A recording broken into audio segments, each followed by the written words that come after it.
तो दोस्तों आज हम जिस मूवी को एक्सप्लेन करने जा रहे हैं वो है 13 लाइव्स। ये मूवी रियल इवेंट्स पर बेस्ड है। फिल्म का स्टार्ट जून 23, 2018 से होता है, जहां हम एक सोकर ग्रुप को देख सकते हैं जो अपने टीम मेंबर प्रेम के बर्थडे सेलिब्रेशन के पहले एक केव में जाने का डिसाइड करते हैं। लेकिन उनका एक टीम मेंबर उस बर्थडे सेलिब्रेशन के लिए अपनी फैमिली की हेल्प के लिए जाता है। जिसके बाद हम सुपर ग्रुप और उनके कोच को देख सकते हैं जो उस केव में आ पहुंचते हैं और शाम 3 बजे वो सब केव के अंदर चले जाते हैं और सब काफ़ी खुश भी होते हैं। मौसम काफ़ी ख़राब होता है जिसकी वजह से यहाँ बारिश होने लगती है। अब इन बच्चों की फैमिलीज परेशान होती है वो एक प्लेयर जो इस ग्रुप के साथ नहीं गया था वो इनको सब की लोकेशन बता देता है। अब ये सभी फैमिलीज जब केव के बाहर पहुँचते हैं तो इन्हें पता चलता है कि केव में पानी भर गया है। अब यहाँ रेस्क्यू टीम भी बुला ली गई है और उन्हें रेस्क्यू करने के लिए ये बात नेवी सील्स तक भी पहुंच जाती है और वो भी आ जाते हैं। अब इन्हें निकालने नेवी वाले अंदर जाते हैं तो नेवी वालों की हालत ख़राब हो जाती है क्योंकि वहाँ बहुत ही ज़्यादा तंग रास्ते हैं और सब में पानी भर गया है। अब ये सब नाकाम वापस आ जाते हैं और 2 दिन तक कोशिश करते रहते हैं। अब ये बात गवर्नर तक भी पहुँच जाती है और वो प्रेसिडेंट से कहता है कि जल्द से जल्द ये मामला हल करना है और साथ ये भी बताते हैं कि ऑपरेशंस ख़त्म होने के बाद उनको उनकी पोजीशन से हटा दिया जाएगा, लेकिन फ़िलहाल उन्हें ये ऑपरेशन कंप्लीट करना है। अब गवर्नर डिसाइड करता है कि वो पंप की मदद से पानी बाहर खींचेगा और उससे लेवल कम करेगा पानी का। लेकिन तभी एक शख्स वाटर इंजीनियर के पास आकर उसे बताता है कि पानी खींचने से कुछ नहीं होगा क्योंकि पानी केव के ऊपर से बने गड्ढों से आ रहा है, पहले उन गड्ढों को भरना होगा। अब 5 दिन गुजर जाते हैं और हम अब इंग्लैंड में 2 बंदों को देखते हैं, जॉन और रिक। जॉन को अभी अभी पता चला है कि उनका नाम उसी थाईलैंड केव रेस्क्यूअर में शामिल है। अब ये दोनों वहां पहुंचते हैं और अंदर जाकर डाइव करने लगते हैं तो 2 मिलिट्री जनरल्स आकर उन्हें रोक देते हैं। वो इन्हें कहते हैं कि हम दूसरे मुल्क से आए हुए लोगों को अंदर जाने की इजाज़त नहीं दे सकते और इस रिस्क में नहीं डाल सकते। लेकिन अब उन्हें वो शख्स परमिट करा देता है जिसने उन दोनों को बुलाया था। ये दोनों अंदर डाइव करते हैं। सबसे पहले इन्हें पंप फिक्स करने वाला शख्स फंसा हुआ मिलता है, वो इसे निकाल कर बाहर ले आते हैं। बाहर इनकी मुलाकात गवर्नर से होती है जिससे ये दोनों बताते हैं कि हम टी जंक्शन तक ही पहुंच सके हैं। आर्मी जनरल पास खड़ा बताता है कि हम भी वहीं तक पहुंच सके थे। अब जनरल गवर्नर को बताता है कि इन्हें हमारी इजाज़त के बगैर अब दोबारा अंदर जाने की इजाज़त नहीं होगी। गवर्नर अब जॉन और रिक को इस चीज़ से मना करके यहाँ से चला जाता है। पास खड़ा वो शख्स जिसने जॉन और रिक को बुलवाया था वो कहता है कि अगर बच्चों को कुछ हो गया तो इल्ज़ाम सारा गवर्नर पर ही आने वाला है, इसीलिए प्रेसिडेंट ने अभी तक उन्हें अपनी पोजीशन से नहीं हटाया। अब वो रेस्ट करने जाते हैं तो रास्ते में एक मूर्ति दिखती है। गवर्नर उन्हें बताता है कि इसे स्लीपिंग प्रिंसेस कहा जाता है और इसी के नाम से इस पहाड़ का नाम भी रखा गया है। सबका मानना है कि ये प्रिंसेस हमसे नाराज़ है, तभी उसने इन बच्चों को भी कैद कर रखा है। अब अमेरिकन रेस्क्यू टीम भी दिखाई जाती है जो गवर्नर के साथ मीटिंग करते हैं। सब कहते हैं कि बारिश रुकने तक यहाँ अब कोई डाइव नहीं करेगा, लेकिन जॉन और रिक को अभी भी खुद पर इतना ट्रस्ट है कि वो जा सकते हैं। अब गवर्नर अपना डिसीजन भी चेंज कर लेता है जो उसने जनरल के सामने लिया था। अब गवर्नर आकर उस वाटर इंजीनियर से मिलता है, वो उसे लेकर मुख्तलिफ फार्मर्स के पास जाता है और उनसे मिलकर कहता है कि हमें केव के ऊपर से हटा हुआ पानी तुम लोगों के खेतों में मोड़ना होगा जिससे तुम्हारी फसलों को नुकसान पहुंच सकता है। लेकिन सारे फार्मर्स मिलकर कहते हैं कि अगर इससे बच्चों की जान बच सकती है तो हमें ये मंजूर है। अब 10वें दिन गवर्नर जॉन और रिक को डाइव की इजाज़त दे देता है और इस दफ़ा वो टी जंक्शन से भी आगे चले जाते हैं।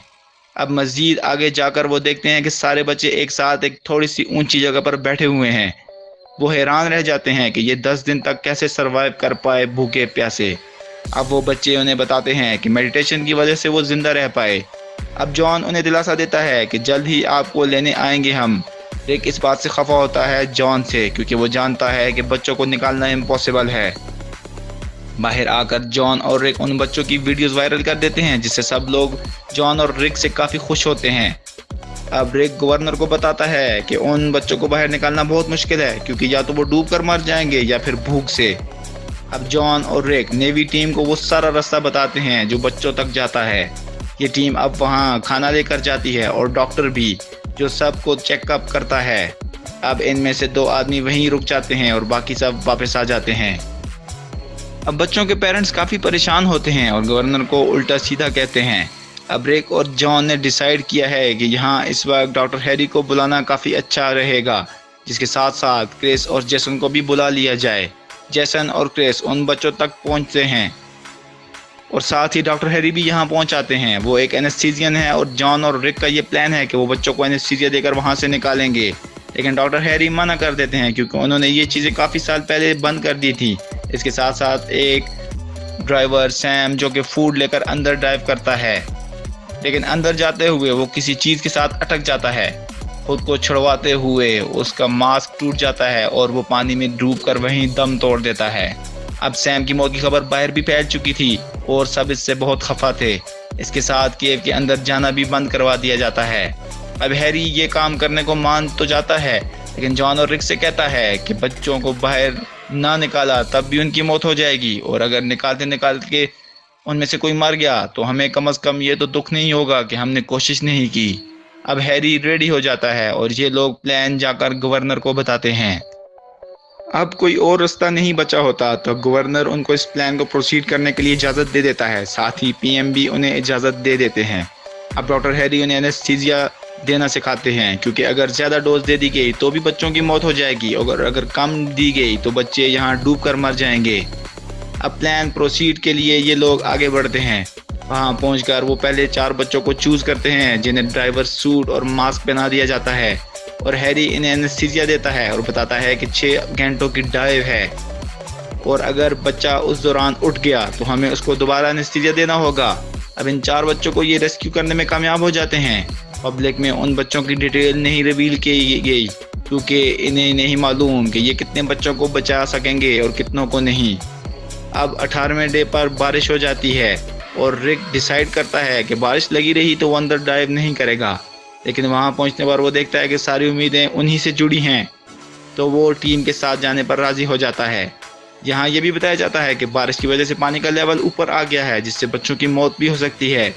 जब सब डाइवर्स उन्हें लेकर आ रहे होते हैं तो क्रेस का उनकी रस्सी से हाथ छूट जाता है, जिसकी वजह से वो घबरा जाता है और बच्चे को लेकर साइड पर बैठ जाता है। जाते वक्त उसे रिक भी देखता है और कहता है कि डॉक्टर हैरी के आने का वेट करो। देखते देखते सभी बच्चों को निकाल तो लिया जाता है, लेकिन क्रिस अभी भी काफ़ी घबराया हुआ है और अब डॉक्टर हैरी भी उसके पास पहुंच आते हैं और अब ये मिलकर बड़ी मुश्किल से उस बच्चे को इस सिचुएशन से निकालते हैं। अब उन बच्चों को कोच समेत बचा लिया गया होता है, लेकिन नेवी का एक शख्स वापस लौट ही रहा था कि पानी काफ़ी फोर्स से उसकी तरफ आता है। वो डूबने ही वाला होता है, लेकिन मिलिट्री जनरल उसे वहाँ से आकर बचा लेता है। अब सभी डाइवर्स आराम करने के लिए शेल्टर्स में पहुँचते हैं तो क्रिस और उस सारी सिचुएशन से अभी भी बहुत परेशान और घबराया हुआ होता है, जिससे बाकी सब उसे संभालते हैं और कहते हैं कि सब ठीक हो गया है, अब तुम्हें घबराने की कोई ज़रूरत नहीं है। अब उन बच्चों की फैमिलीज उन्हें थैंक्स कहने वहाँ पहुँचती हैं। इसके साथ साथ हम उस मिलिट्री जनरल को भी देख सकते हैं जो इस कामयाबी से काफ़ी खुश होता है। अब हम उन बच्चों को देखते हैं जो बिल्कुल हेल्दी और सेफ होते हैं। इसके बाद वो अपने उसी टीम मेंबर का बर्थडे भी सेलिब्रेट करते हुए हम उन्हें देखते हैं। इसी के साथ ये मूवी यहाँ पर ख़त्म हो जाती है। हम उम्मीद करते हैं कि आपको हमारी आज की ये वीडियो ज़रूर पसंद आई होगी। Thank you for watching.